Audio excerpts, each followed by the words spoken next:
Over the past few years, a new subgenre of Dark Souls-inspired action RPG and games in general seems to have emerged, unofficially named Souls-like, Souls-style, or aggressively, Souls-clone. We've seen this label bring hatred towards excellent games such as Lords of the Fallen and Salt and Sanctuary, and promotion to others that aim to captivate the Souls audience.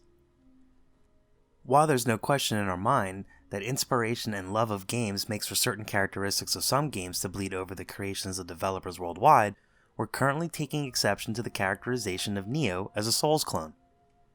Recently, we had a friendly discussion where someone mentioned that Nioh tried so hard to be Dark Souls, and it was terrible for trying to pass off as a Souls game. Let's look at how Nioh is different to Souls. One could spend hours detailing things that make the Souls series what they are and how other games are similar, which of them are heavily influenced, and which are simply just using clever marketing to obtain fame by association. But we believe it's the differences, not the similarities, that should determine if a game is trying to emulate another or not. A shortage of differences would surely demonstrate no creativity. Some people assume that the game being difficult means it's copying Souls, when the difficulty has been a trademark of the Ninja Gaiden series long before Souls existed. Others think that recovering the XP from your dead body is Souls, when that has been around the mainstream since Diablo, again, long before Souls existed. Weapon stat scaling is also not a Souls trademark, and Nioh's stat scaling can be partially reforged into other things, with weapon classes having an overall scaling that is not the same as Dark Souls has gotten us used to. So, here's a list of very crucial ways in which Nioh is very much not Souls. Set character, set story, set outcomes. There's only one ending, only one story, and it's all based on real events and features real characters of history around the Battle of Sekigahara. The story is clearly spelled out in a log, rather than hidden behind item descriptions. No interconnected world, no main hub with merchant havens. Instead, you get repeatable main missions, sub-missions, boss challenge rooms, and training missions to unlock skills. No New Game Plus reset. Everything stays open, you can continue to play New Game as you play New Game Plus. No meta, no co-op level limits. Stats, skills, and builds have no needed caps or optimization. There's simply no meta. Gear and loot is like Diablo, color-coded, random, and there's tons of it. You have to farm and grind to obtain weapons and materials to then forge more. Souls has predetermined drops and very limited crafting, with no rarity or special bonuses to secondary stats. Set bonuses. There are armor sets that give special bonuses to create builds that resonate with guardian spirits and more. There's no such thing like that in Souls. Wearing a full set of armor is often just done for fashion. Enemies are actual creatures from folklore. This puts Nioh more in common with a game like the Witcher series, not like the Souls series where they're just made up.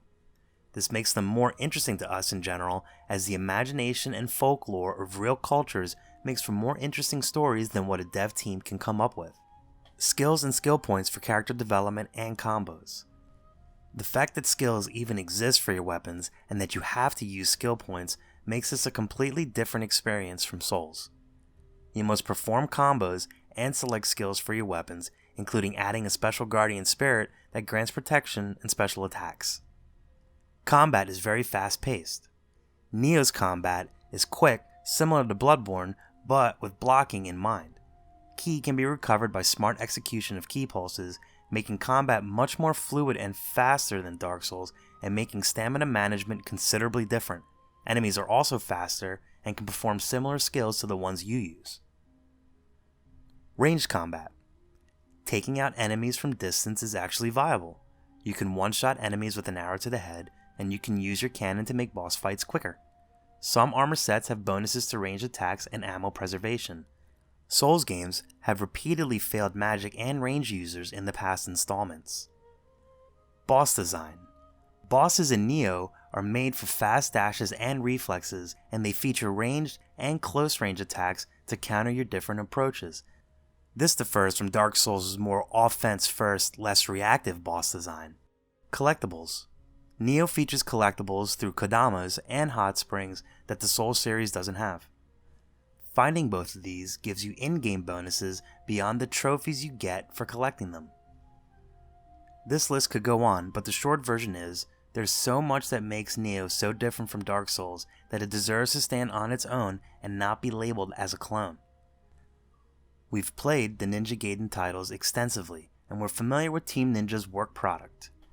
It's our belief that MMOs may have had more influence on this title than Souls did, although we do find certain lovable similarities, such as the traps within the levels, including the large boulders you can roll down on enemies' heads.